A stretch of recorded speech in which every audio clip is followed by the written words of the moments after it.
This chapter has everything to do with coordinate geometry, and for the first part we'll be learning how to find the angle between two straight lines, particularly when their slopes are known. Now let's imagine two straight lines in the Cartesian plane, L1 and L2, with slopes m1 and m2 respectively. Call the angle between L1 and L2 theta, and call the angles L2 and L1 make with the positive x-axis alpha and beta respectively. Then, using the exterior angle property of triangles, we can deduce theta to be the difference of alpha and beta. We can then take tan on both sides and apply the tan formula for the difference of angles as shown below. We can now sub in m1 and m2 into the expression to deduce the angle between the two lines to be tan inverse of m1 minus m2 over 1 plus m1 m2. Now let's look at two particular cases, one where the angle between the two lines is 0, meaning they are parallel, and the second where the two lines are orthogonal or perpendicular. We can sub in 0 for the value of theta, and after some algebraic manipulation, we will find that the slopes of two parallel lines are always equal.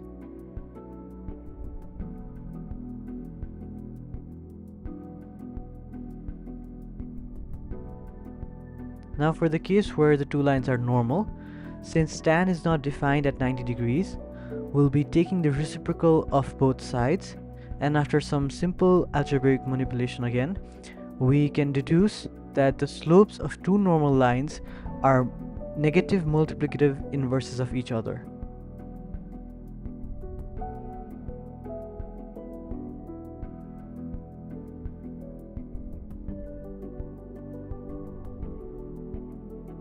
So far we've worked with cases where the slopes are directly given, but what if the two lines are in the form of ax plus by plus c? Well, in that case we can deduce the slope to be negative a by b, which is basically the negative ratio of the coefficient of x to the coefficient of y.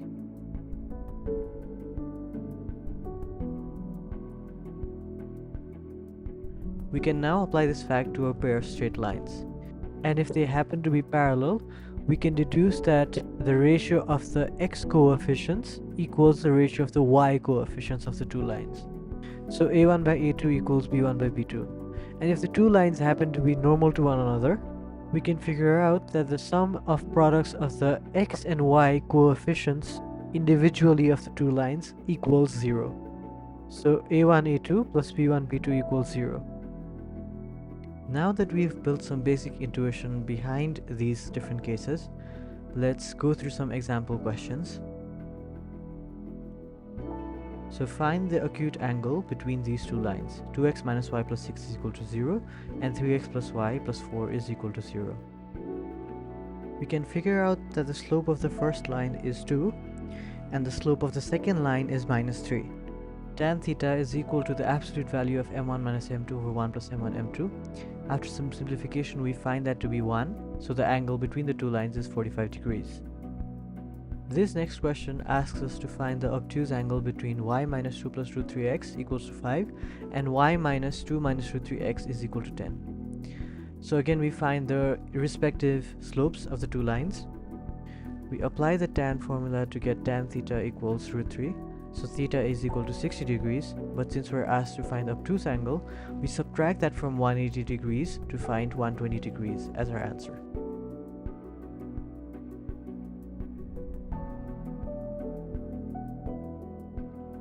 Find the value of k such that these two lines are parallel.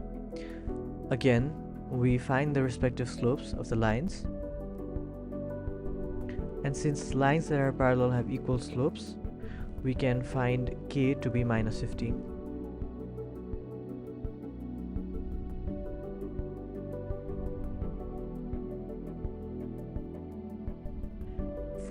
Find the equation of the line passing through 5, 0 and parallel to the join of 5, 1 and minus 2, 8. So first we find the slope of the line passing through 5, 1 and minus 2, 8. We can equate their slopes because the lines are parallel. We can then use the point slope form to find the equation of the line to be x plus y is equal to 5.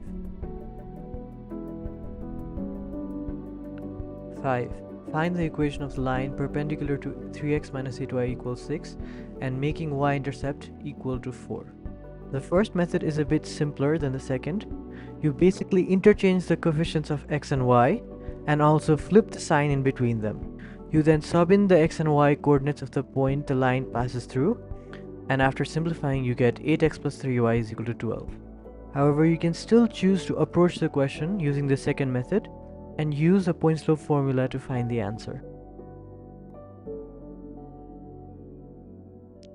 6. Find the equation of the line parallel to 3x minus 8y is equal to 6 and making y-intercept equal to 4. This is similar to the previous question. However, for the first method, when the two lines are parallel, instead of interchanging the coefficients, you keep the coefficients as they are and then sub in the coordinates of the point the line passes through, and so we get 3x minus 8y plus 32 is equal to 0. You can still use the second method if you find it easier. Here we're given a rhombus PQRS with the coordinates of P and R known, 2, 4 and 8, 10 respectively, and we're supposed to find the equation of diagonal QS. Since PQRS is a rhombus, the diagonals bisect each other at 90 degrees, and the midpoint here happens to be 5, 7. We can then find the gradient of PR. Since the diagonals are perpendicular, we can find the gradient of QS to be -1. We can use the point slope form to find the equation of diagonal QS to be x plus y is equal to 12.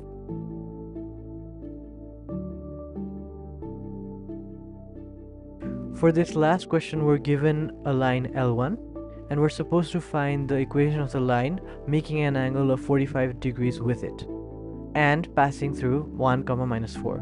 We begin with finding the slope of the given line.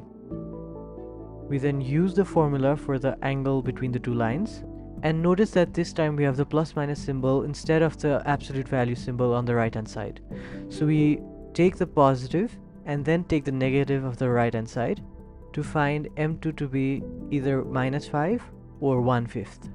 We can now use the point slope formula to find the equation of the line to be either 5x plus y is equal to 1 or x minus 5y is equal to 21.